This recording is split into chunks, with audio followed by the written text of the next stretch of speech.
Hello and welcome to Alliance War Season 48, Episode 9. So we were so close to beating AF last war, we just dropped by one death. I really feel responsible because I had that stupid death to Adam, but that does put us at 4-4 for the season heading into this war.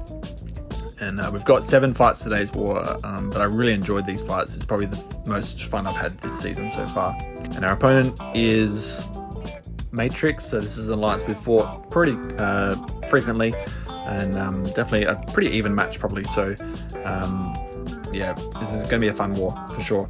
But our team today is our 7-star rank 3 Bishop, our 6-star rank 5 Ascended Kate Bishop, and our 7-star rank 2 Silk. So this is the first time using Bishop this season. He actually didn't get banned, but he is an ex-Magicka champion, so he will benefit a lot from those extra prowesses on top of his own. And this is the first war with the Mastery loadouts active, so I do have a new offensive Alliance war set up for our attackers today, so we're going to be a bit more juiced up than normal. But the first fight here is a Kindred, so this is a rank 5 Kindred. We're on path 5, so this is a really common placement for Kindred on Ebb and Flow knockdown and right back at it. And we're using Kate Bishop here. We do have a power start 1 boost. I didn't actually mean to stun him at the start. I wanted to get him into the corner first, but we did unfortunately parry stun him there and evade. But we get the first Colson up on there. You can see how much damage it's doing. It's crazy numbers when she's ascended. I tried to punish his heavy there, but unfortunately he threw a special 1, and I didn't decide to punish it because I thought it'd be better I thought I'd just play it safe. And once we knock him down here, right as the outbreak started, I decided to I thought I did really well there, just getting the shortened duration there with the heavy right as it started. And I get a second cold snap on here. The root started now just as the outbreak wears off, which is perfect, so not DGing at all. We dodge a few heavies and that cold snap finishes them off there. It's a really clean fight to start.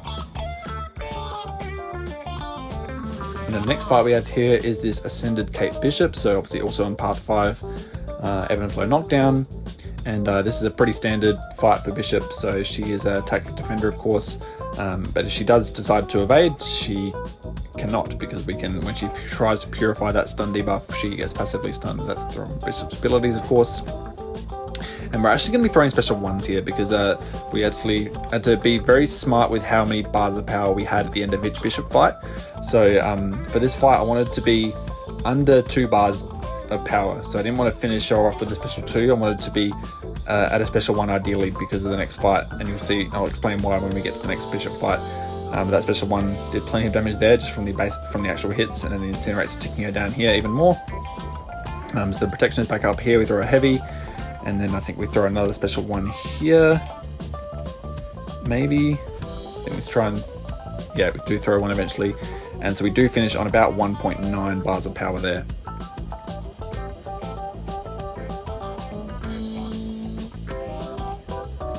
And then the next fight we have here is this Absorbing Man. We're on path 7 now. It's a really strange placement for Absorbing Man.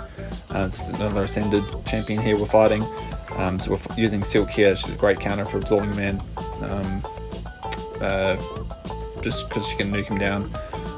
We do want to try and we still want to try and heavy punish his specials just so we can remove those vulnerability, those resistances, especially the physical one, because all of our damage is physical.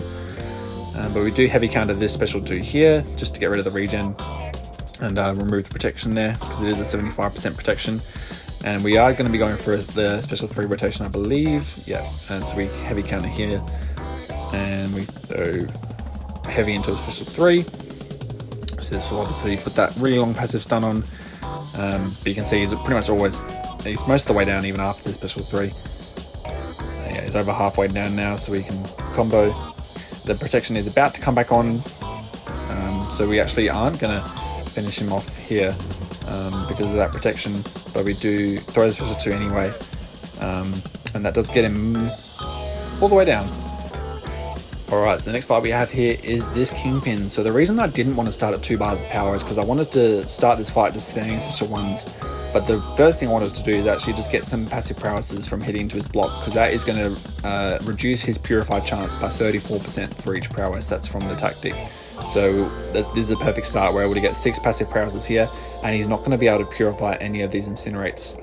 Now, the next bishop fight we have is going to be a fight we want to nuke as quickly as possible. So by the end of this bishop fight, we want to have at least 2.5 bars of power. So we want to start the fight with special 1s, but then finish with a big special 2, and then stay at 2 bars. Like, we use the special 2 to kill him instantly, not the incinerate. But the main point of this fight is going to be a lot of hits into block, because we want to keep those prowesses up. If we get below 3 prowess, he will have a chance to purify, and we don't want to give him a chance to purify, because if he does purify, he will get a charge that will increase his combat power rate only by 7% each, but they can add up if you lose control of this fight.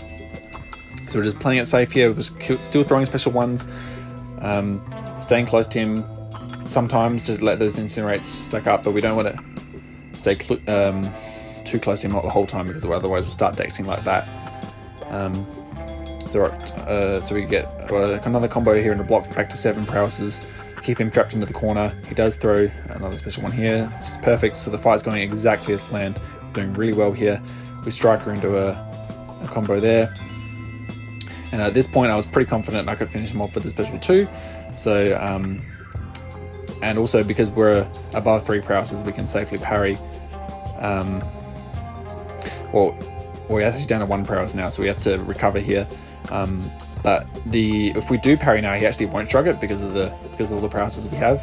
I tried to hit in the block there, but he decided to dash forward, so we got an intercept in there.